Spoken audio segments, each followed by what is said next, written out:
증거해 주시겠습니다.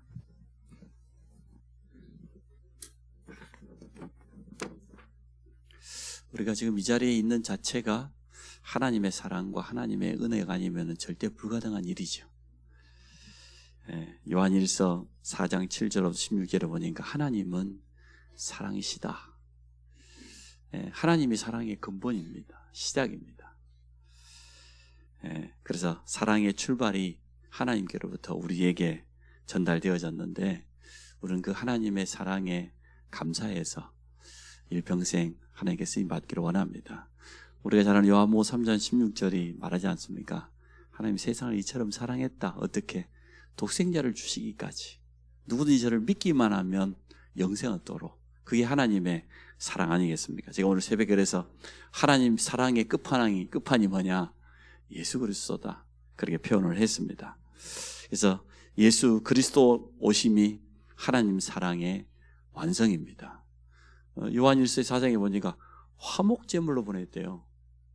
쉽게 말하면 죄인된 하나님과 원수된 우리를 위해서 구약에는 양이 짐승이 대신 피 흘렸는데 직접 독생자 그분이 오셔서 우리를 위해서 피 흘리기 위해서, 말이 좋아서 화목제물이지 대속물이에요. 대신 피 흘리고 죽으시기 위해서 오셨어요. 그래서 그분이 우리 인생의 모든 문제, 제 문제를 완전하게 해결하신 것입니다. 하나님은 우리에게 다른 거 요구하지 않았습니다. 이 사실을 믿느냐? 믿기만 하면 영생을 얻는 그러한 축복을 우리에게 허락해 주셨습니다. 그러면서 하나님의 사랑을 받은 우리를 향하여서 서로 사랑해라. 요한 사도가 나이 많아가지고 눈도 잘 보이지 않고 침침하고 그 신약시대 초기만 해도 예배드리면 설교자는 여기 앉고 성도 청중은 일어섰다고 해요. 요한 사도가 사람들의 부축을 받아가지고 이 단에 올라가면 앉은 자리가 있단 말이에요. 딱 앉으면 성도는 일어나는 거예요. 말씀 받으려고. 그럼 요한 사도가 조용히 간단하게 설교했다. 서로 사랑해라. 서로 사랑해라. 설교 끝. 그래서 요한을 향하여서 사랑의 사도 이렇게 표현하거든요. 근데 그 간단한 한마디 속에는 굉장히 중요한 것들이 다 들어있는 거죠. 우리가 하나님께 받은 사랑이 있지 않냐? 우리가 그리스도의 십자가의 사랑을 입었지 않냐? 그 사랑을 우리가 구원받았지 않냐? 그 사랑을 또 다른 사람에게 전해줘라. 그 사랑으로 모든 사람을 살려라. 서로 사랑해라. 그래서 서로 사랑하면 하나님이 우리 안에 거하신 것을 믿습니다. 그의 사랑이 우리 안에 온전히 이루어졌다. 사랑은 두려움을 내어 쫀다 그랬어요. 온전한 사랑은 두려움을 다 물리쳐요. 그래서 우리가 삶을 살아갈 때 여러 가지 일들, 두려울 만한 그런 일들이 찾아오지만 이 참 사랑 안에서 날마다 승리하시기를 주의 이름으로 축복합니다. 오늘 보니까 율법 교사입니다. 25절에 어떤 율법 교사가 이런 예수를 시험하여 이르되, 참 니고데모가 와가지고 예수님께 또 하더니 율법 교사가 와가지고 묻습니다. 내가 무엇을 하여야 영생을 얻으리이까? 그런데 그 질문하기 전에 우리 주님을 향하여 뭐라고 부릅니까? 선생이에요. 예수를 주라고 고백하지 않고 오늘 예수님을 향하여서 선생님 이렇게 불렀어요. 벌써 잘못 알고 있는 거죠. 근데 오늘 내가 어떻게, 그것도 무엇을 하여야 영생을 얻으리이까? 우리가 무엇을 해야 영생을 얻습니까? 질문 자체가 벌써 수준 낮잖아요. 왜냐하면 율법은 무엇을 하라고 가르쳐요. 613개 있거든요. 해라, 하지 말아라 딱 두 종류인데 613개까지 차이나서 얼마나 많습니까? 일평생 동안 그 율법을 준수하고 가르치는 율법 교사이기 때문에 당연히 무엇을 해야 되고 하지 말아야 되고 이렇게 배웠을 거 아니에요. 가르치고. 그럼 이렇게 질문할 수밖에 없지요. 성경은 그렇게 말하고 있지 않습니다. 에베소 2장 8절 9절 여러분 잘 알지 않습니까? 믿음으로 말미암아 우리가 구원받는 것이지 우리 행위로 우리가 자랑할 것 아무것도 없다. 우리가 무엇을 행함으로 구원받은 것은 결코 아닙니다. 그래서 오늘 질문 자체가 참 이상한 것을 봅니다. 주님이 말씀하시지요. 네가 율법 교사니까 율법에 뭐라고 했냐? 하나님 사랑하고 내 이웃을 내 몸과 같이 사랑하라. 참 잘하였도다. 근데 또 오늘 율법 교사가 두 번째 또 말합니다. 이웃을 사랑하라 그랬는데 29절에 그 사람이 자기를 옳게 보이려고 자기는 율법대로 지금 이웃 사랑하고 하나님 사랑했다는 거죠.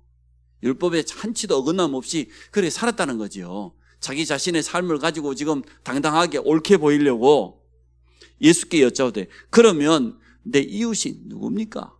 이렇게 질문한 내용. 이웃이 누굽니까? 우리 주님이 대답도 하지 않으시고 비유를 설명했습니다.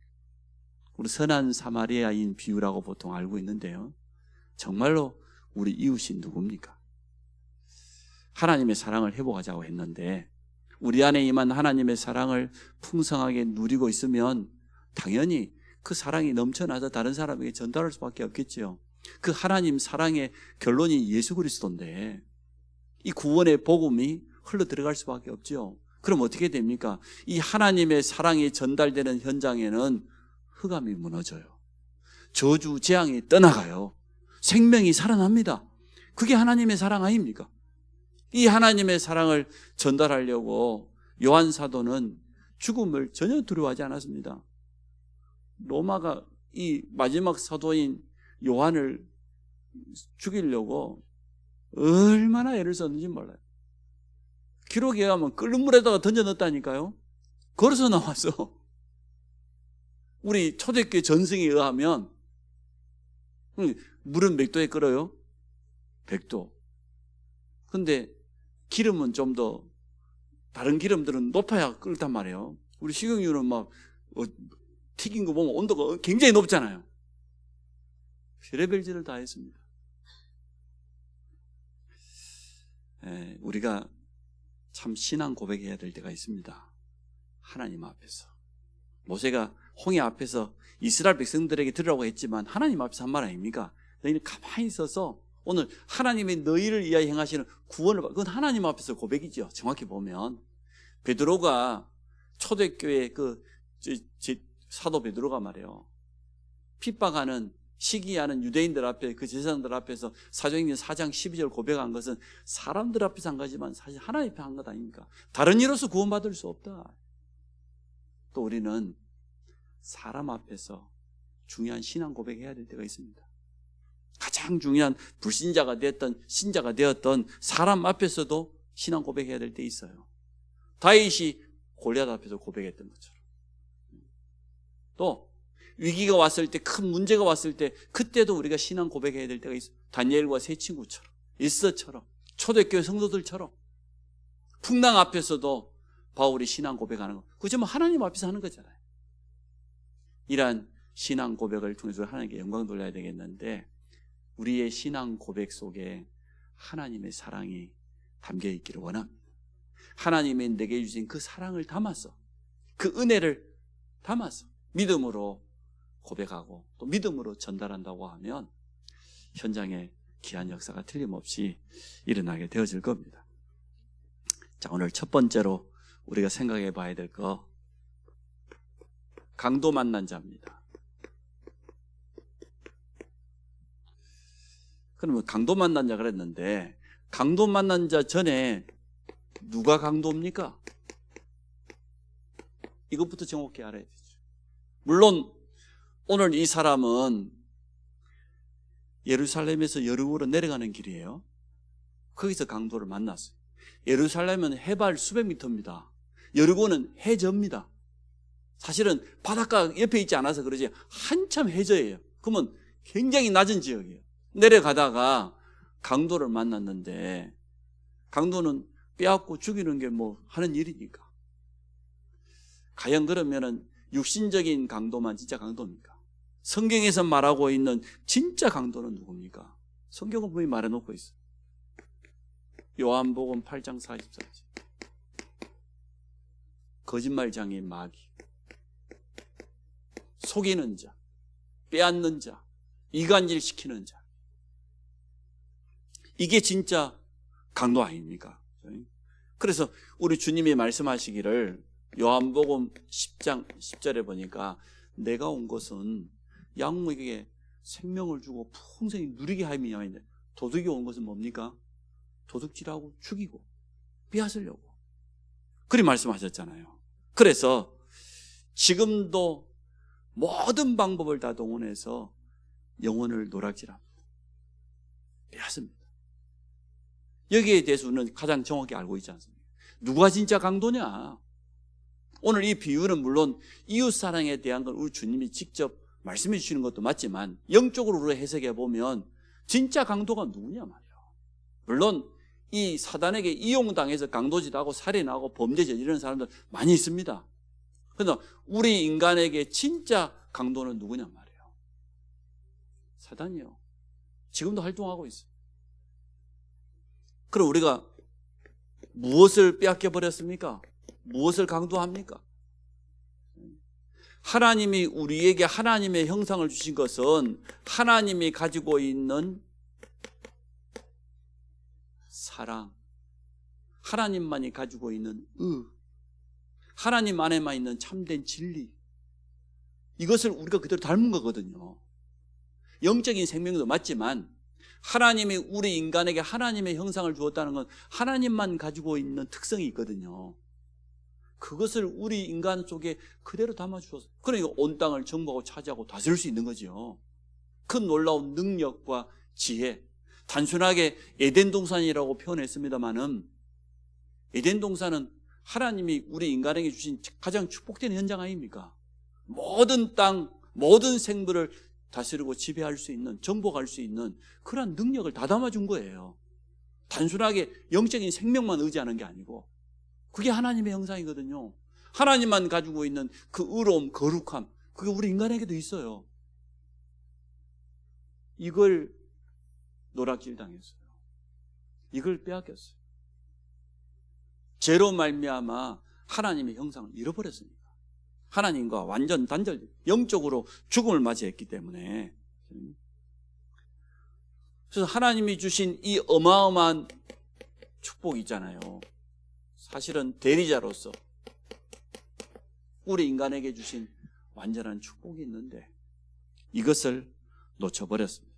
에덴의 완전한 축복을 놓쳐버렸습니다. 그래서 불신자 편에서 보면 생명을 잃어버린 것이고, 또 구원받은 성도들 가운데도 여전히 지금도 빼앗기고 있는 것입니다. 뭡니까? 하나님 자녀된 그 축복, 그 신분과 권세, 당연히 누리게 돼 있는데 기도의 놀라운 비밀과 그 응답의 축복, 이것 빼앗겨 우리의 관심을 자꾸만 다른데, 불신자는 이렇다 치고 구원받은 성도도 여전히 사단이요, 속이고 넘어뜨리고 빼앗습니다. 가장 중요한 영적인 이 축복과 사실을 누리지 못하도록 우리의 관심을 자꾸만 다른 데로, 그게 사단이 주로 하는 활동 아닙니까? 우리를 절대 이길 수 없기 때문에 속이는 거죠. 그래서 사실 쉽게 말하면 해답을 잃어버린 인간이죠. 다 뺏겨. 참, 저도 작은 어머님이 하나님의 부름을 받았어요. 그래서 장례식을 치르면서 참 생각이 참 많이 되어졌어요. 왜냐 그러면은 그 작은 어머니 저한테 굉장히 사랑을 많이 줬던 분이거든요. 그래서 작은 어머니 외국에 근로자로 일하러 가는데 자녀가 4명이나 있는데 그 애들 다 놔두고 저만 데리고 갔다니까.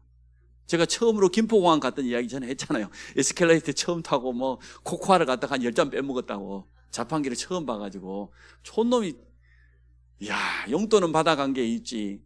처음에는 그 뭔 맛이 싶하고 코코아를 한번 눌렀는데 그때 돈으로 굉장히 쌌을 거 아니에요. 종이컵이 딱 나오더라고. 탁 당겨 빼먹어 봤더니 그 맛이 얼마나 한 10잔 빼먹은 것 같아 진짜 그날. 그래서 작은 어머님이, 딸이 있어요. 큰딸이, 저보다 3살의 딸이 자기 데려다달라고 그렇게 울면서 매달리는데, 아니 네 말고 저를 되게 조카인 저를. 그리고 저한테 하는 말입니다. 내가 너희 작은 아빠를 저 공항에 가서 배웅을 하고 와야 되겠는데 도무지 혼자 내려올 자신이 없다. 혼자 못 내려올. 내가 그때 중학생밖에 안 되는데.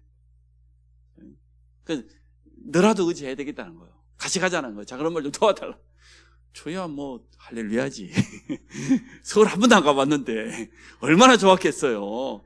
고속버스 타고 기껏 해봐야 말이에요. 저기 강주까지 가본 적 있거든요.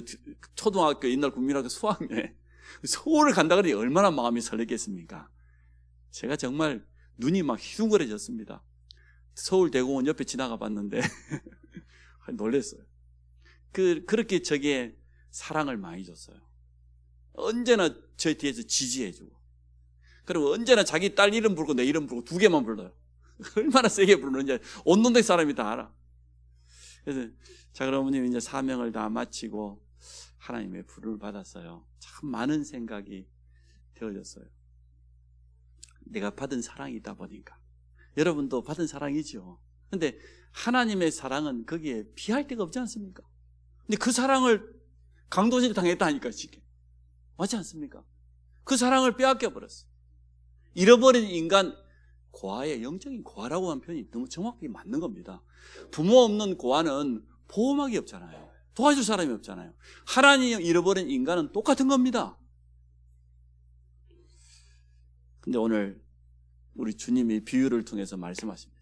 이 강도 만난 자가 있는데 말이에요. 오늘 성경에 보니까 강도 만나가지고 지금 어떻게 된 겁니까? 30절에 보니까 어떤 사람이 예루살렘 여리고 내려가다 강도를 만나며 강도의 그 옷을 벗기고 때려가지고 거의 죽을 지경에 이르도록. 그냥 아무런 소망 없는 사람 아닙니까? 그렇습니다. 두 번째 우리가 생각해 봐야 될 것. 소망을 상실하고 살아가는 사람. 정말 이들에게 누가 진짜 이웃이냐 말이죠.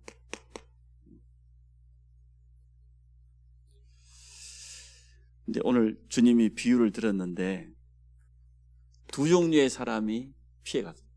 제사장, 또 레위인. 제사장 지파에게는 하나님이 특별한 걸 맡기지 않습니까? 예배, 말씀, 기도에 꺼지지 말아야 될 기도의 등불. 쉽게 말하면 성전 맡은 자 아닙니까?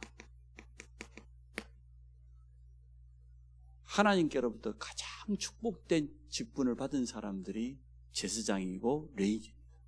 그리고 하나님은 11지파가 흩어져 살고 있기 때문에 그 11지파가 있는 모든 지역마다 이 제사장들, 레위인들을 파송했어요. 그래야 될 것 아닙니까? 모든 11지파가 다 예루살렘 성전에 와서 예배드릴 수는 없으니까 하루길도 아니고. 그래서 11지파 속에다가 모든 레위인들, 제사장들을 파송해서 그 지파 안에서 예배드릴 수 있도록. 그러니까 지도자가 맞죠. 이게 가장 중요한 사역이었어요. 예루살렘 성전에서만 예배드린 게 아니고 모든 사람이 다 성전 맡아서 성전 봉사할 수는 없으니까 남은 레위인들이 이 사명을 감당한 거예요. 그러니까 아마 예루살렘에서 오늘 여리고에서 내려가는 길에 제사장이 지나가고 레위인이 지나간 거예요. 문제는 피해갔다는 거예요. 율법에 이런 사람을 만나면 어떻게 하라고 되어 있겠습니까? 당연히 도우라고 되어 있을 거다. 자기들이 그토록 생명처럼 귀하게 여기고 있는 율법에 의해서도 강도받는 사람을 당연히 도와야 되는데 못 본 척하고 피해갔어요. 참 해답이 없는 종교인, 해답을 줄 수 없는 종교인, 해답이 없는데 어떻게 줍니까? 하나님 앞에서 예배를 담당하고 성전을 맡은 자가 되지만 해답이 없어요. 강도 만난 사람을 정말 도울 수가 없어요. 그 누구도 올바로 생명을 주고 치유할 수 없어요. 참 어리석은 사람들이죠. 근데 오늘 그 다음에 보십시오. 성경에 나와 있는 그대로 보면 33절에 어떤 사마리아 사람은 여행하는 중 거기 이르러 그를 보고 불쌍히 여겨. 사마리아인은 정통 유대인들은 굉장히 무시합니다. 그래서 사마리아인 그 말은 그 뜻이에요. 굉장히 무시하. 물론 아수르가 북이스라엘의 수도 사마리아를 무너뜨리고 거기에다가 범죄자들을 중심으로 해서 이상한 사람들을 집어넣어가지고 산에 남자들은 다 전쟁때가 죽었으니까 또 남은 남자들은 전 세계 노예시장이 다 팔아먹었으니까 남자가 없잖아요. 여자들 뿐이잖아요. 그러니까 그 사마리아 땅에다가 이상한 사람들을 넣었어요. 이상한 남자들을. 그래서 사실은 북이스라엘 이 사마리아 성 사람들은 정통 유대인의 혈통을 잃어버렸어요. 그러니까 남유다에 있는 사람들이 예루살렘 사람들이 사마리아 사람들 그러면 이렇게 무시하는, 사실은 역사 가운데 가장 상처받고 아픔이 있는 그러한 지역 사람들입니다. 그 사마리아. 우리 주님이 수가성 여인을 만난 그 사마리아거든요. 수가성이. 그 여인이 깜짝 놀래. 당신은 보니까 유대인인데 사마리아인 여인 나에게 물을 달라고 하냐. 정통 유대인들은 사마리아 들어오지도 않고 사마리아에서 만나도 쳐다보지도 않습니다. 근데 물을 달라고 하니까 깜짝 놀란 거예요. 이처럼 이스라엘의 아픈 역사를 간직하고 있는 이 사마리아 사람, 이 사마리아인이 오늘 보니까 불쌍히 여겨.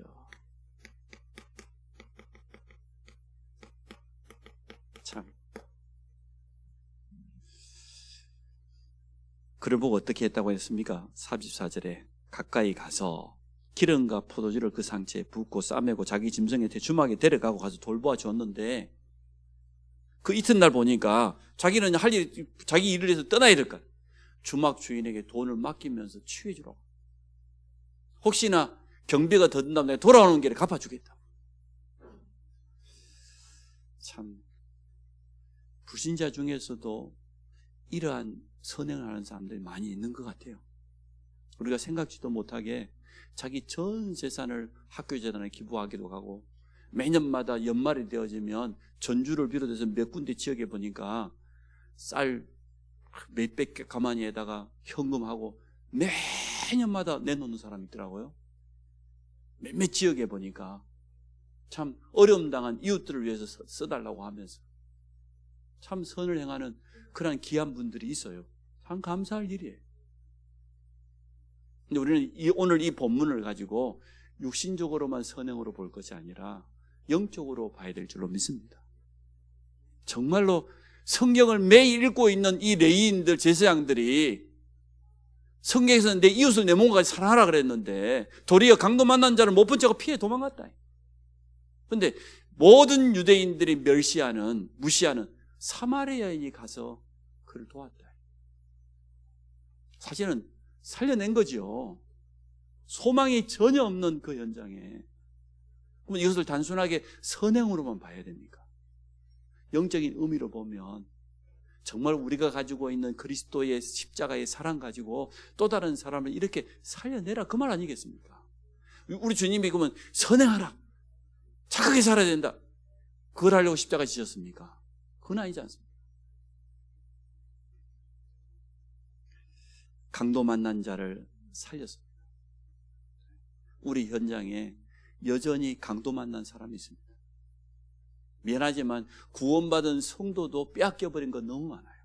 하나님께서 우리에게 약속하신 거 이미 우리에게 주시기로 한 거 너무나 풍성하게 많은데, 넘치도록 많은데 그것 잃어버리고 놓쳐버리고 살아간 사람 많아요.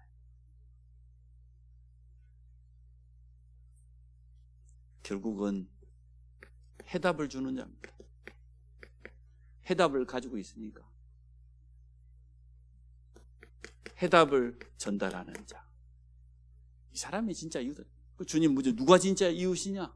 네가 보기에 착한 일을 하는 이런 사람이 진짜 이웃이지. 그래서 오늘 세 번째,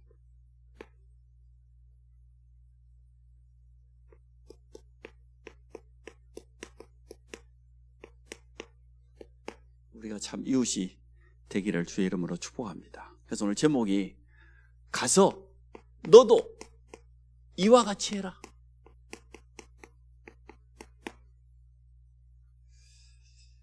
선한 사마리아인처럼 그렇게 해라. 초대교회를 그렇게 짓밟고 핍박했던 로마 사람들이 깜짝 놀랐어요. 초대교인들이 위기를 당할 때마다 자기들을 도와주는 걸 보고 너무나 감동을 받아요. 자기 자녀들을, 자기 후대들을, 초대교회 사람들이 노예잖아요. 친자식처럼 사랑하고 키우고 돌보는 걸 보고 그 사람들이 감동받았어요. 변화되어졌어요. 너도 가서 이와 같이 해라. 그 사람들에게 하나님의 사랑, 복음, 영혼에 대한 사랑이 없다고 하면 그게 가능했겠습니까? 로마 사람이 어찌 보면은 원수인데 초대교회 250년 동안 짓밟힘을 당했는데 그 고통은 헤아릴 수가 없죠. 말로도 할 수가 없어요. 그래서 지난 주일에 제가 사랑의 원자탄 손양호 목사님 말했잖아요.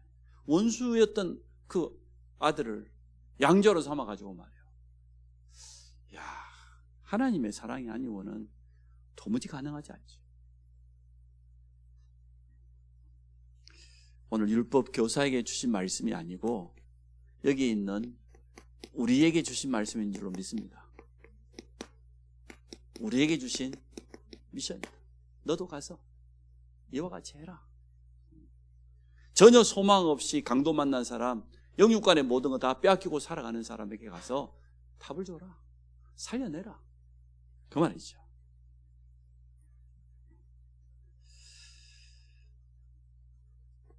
갈라디아서 보니까 성령의 사람은 성령의 열매를 맺는다고 했어요.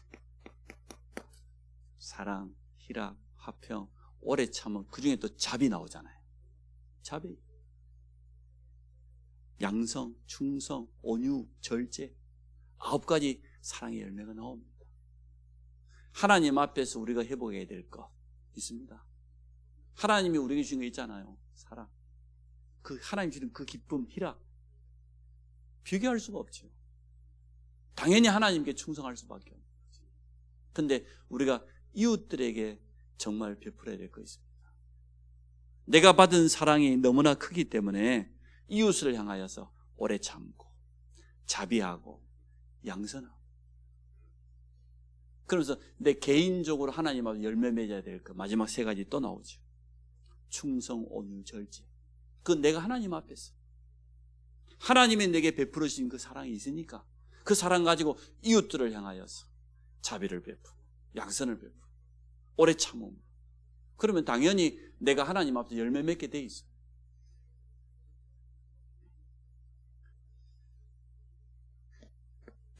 성경에 이렇게 되어 있습니다. 야고보서 1장 22절. 많은 사람들이 야고보서하고 히브리서는 좀 대척적이다, 서로 좀 반대되는 개념이 있다. 왜냐하면 야고보서는 행함을 굉장히 강조하거든요. 히브리서는 믿음이 없이는 하나님 기쁘시게 할 수 없다. 근데 잘못 봐서 그래요. 똑같습니다. 믿음이 있으면 당연히 행함은 따라오게 돼 있는 거죠. 그렇지 않습니까?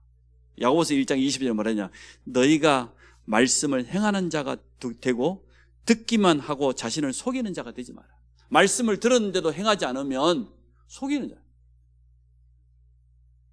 하나님의 말씀을 행하는 자가 되라.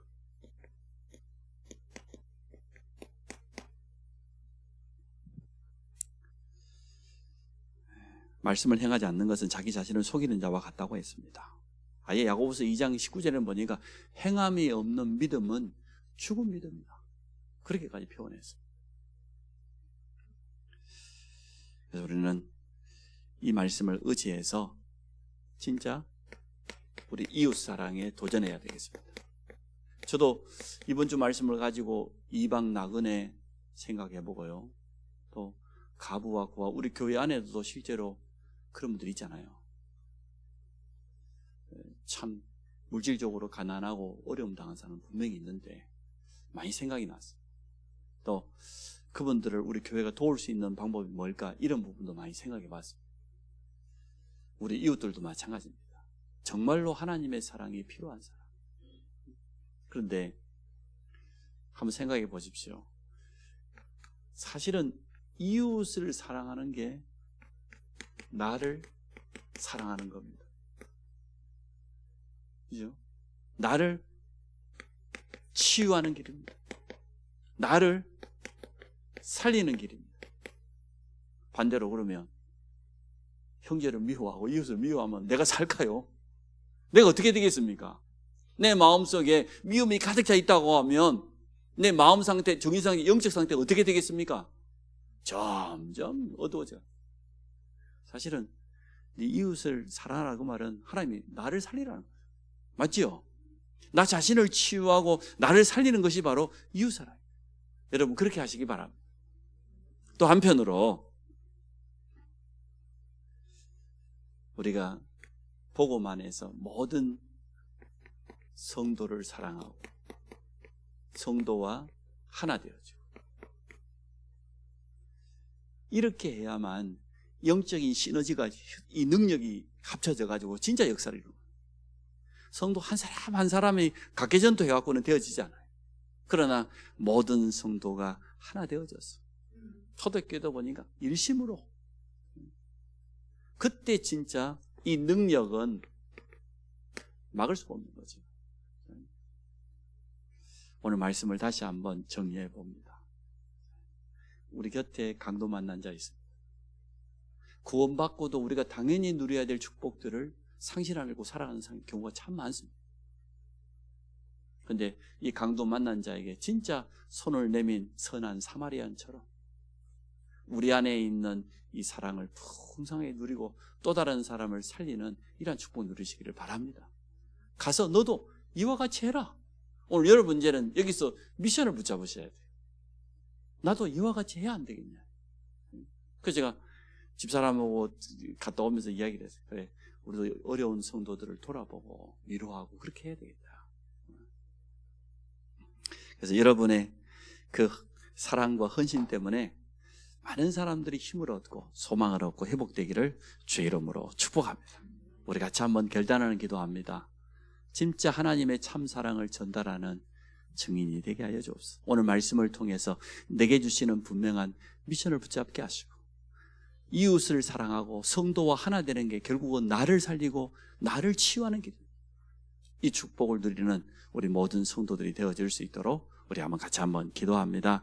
하나님 감사합니다.